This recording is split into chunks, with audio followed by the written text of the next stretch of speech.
আসসালামু আলাইকুম। কখনো কি এমন হয়েছে আপনি চুপচাপ বসে আল্লাহর কাছে কিছু চাইছেন, কিন্তু মনের ভেতর একটা সন্দেহ কাজ করছে, আল্লাহ কি সত্যি আমার দোয়া শুনছেন? হয়তো এমনও হয়েছে আপনি কঠিন কোনো বিপদে পড়ে দোয়া করছেন, আর কয়েকদিনের মধ্যেই অলৌকিকভাবে সমস্যার সমাধান হয়ে গেছে। এটা কি কাকতালীয়, নাকি এটা দোয়ার সেই অবিশ্বাস্য শক্তি যা আমাদের চোখে দেখা যায় না কিন্তু আমাদের জীবন বদলে দেয়? আজ আমরা জানব দোয়া কিভাবে আমাদের জীবনের প্রতিটা মুহূর্তকে রূপান্তরিত করতে পারে, কোন ভুলগুলো আমাদের দোয়া কবুল হওয়া থেকে আটকায়, এবং কিভাবে আমরা আল্লাহর রহমতকে বেশি বেশি আকর্ষণ করতে পারি। প্রিয় ভাই ও বোনেরা, ভিডিওটি যখন ক্লিক করেই ফেলেছেন, আজকের ভিডিওতে এমন কিছু জানবেন যেটা আপনি আগে কখনো জানতেন না। এই ভিডিওতে আপনার জীবন বদলে দেওয়ার মতো কিছু নতুন দৃষ্টিভঙ্গি দিতে চলেছে, তাই শেষ পর্যন্ত দেখুন, কারণ ভিডিওর শেষে আমি একটি বিশেষ আমল শেয়ার করব যা আপনাকে দোয়াতে আরো সফল হতে সাহায্য করবে। দোয়া করার সময়ের গুরুত্ব।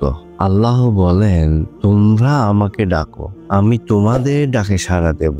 আল্লাহ দোয়াকে এতটাই গুরুত্বপূর্ণ করেছেন যে তিনি নিজেই আমাদের দোয়া করতে আহ্বান জানিয়েছেন। কিন্তু কি এমন সময় আছে যখন দোয়ার প্রভাব বহুগুণে বেড়ে যায়? দোয়া করার বিশেষ সময়গুলো। তাহাজ্জুদ, রাতের শেষ তৃতীয়াংশে আল্লাহ পৃথিবীর নিকটতম আসমানে নেমে আসেন এবং বলেন, কে আছো, আমাকে ডাকবে, আমি তার দোয়া কবুল করব। আজান এবং ইকামতের মাঝখানে এটি এমন একটি সময় যখন দোয়া ফেরত দেওয়া হয় না। জুমার দিন আসরের পর এটি এমন একটি মুহূর্ত যখন দোয়া কবুল হওয়ার প্রবল সম্ভাবনা থাকে। দোয়া করার সঠিক নিয়ম কি? অনেক সময় আমরা দোয়া করি কিন্তু হয়তো সঠিক পদ্ধতিতে করি না। দোয়া কবুল হওয়ার জন্য কিছু নির্দিষ্ট নিয়ম অনুসরণ করা জরুরি। আল্লাহর প্রশংসা দিয়ে দোয়া শুরু করুন। আলহামদুলিল্লাহ এবং সুবহানাল্লাহ বলুন। রাসূল সাল্লাল্লাহু আলাইহি ওয়াসাল্লামের উপর দুরূদ পাঠ করুন। আপনার দোয়ায় যদি নবী করিম সাল্লাল্লাহু আলাইহি ওয়াসাল্লামের উপর দুরূদ না থাকে, তাহলে আপনার দোয়া আকাশে ওঠে না। নিজের জন্য এবং অন্যের জন্য দোয়া করুন। হাদিসে এসেছে, যখন আপনি অন্যের জন্য দোয়া করবেন তখন ফেরেশতারা আপনার জন্য দোয়া করেন। দোয়া করার সময় আন্তরিক হন, মনের গভীর থেকে দোয়া করুন, কারণ আল্লাহ সেই দোয়া গ্রহণ করেন যা অন্তর থেকে আসে।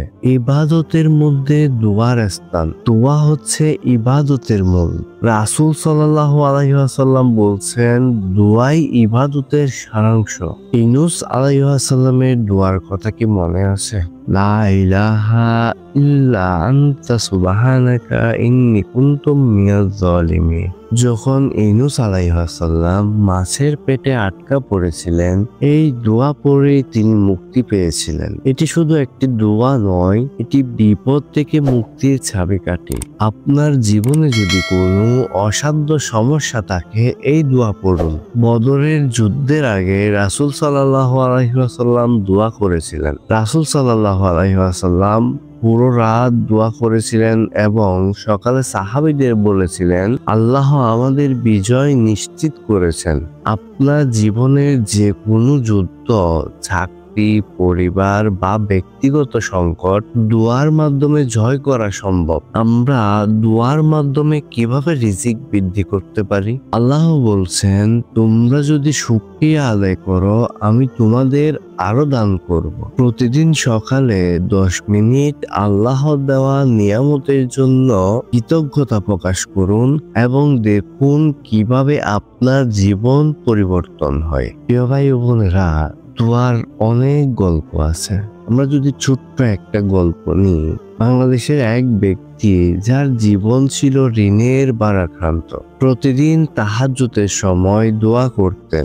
অবশেষে একদিন তিনি একটি বড় ব্যবসায়িক সুযোগ পান, যা তার ঋণ মুক্তির পথ খুলে দেয়। আপনি কি কখনো এমন পরিস্থিতিতে পড়েছেন যেখানে দোয়াই ছিল আপনার একমাত্র ভরসা? আজ সেই দোয়ার ফলাফল কি আপনি অনুভব করছেন?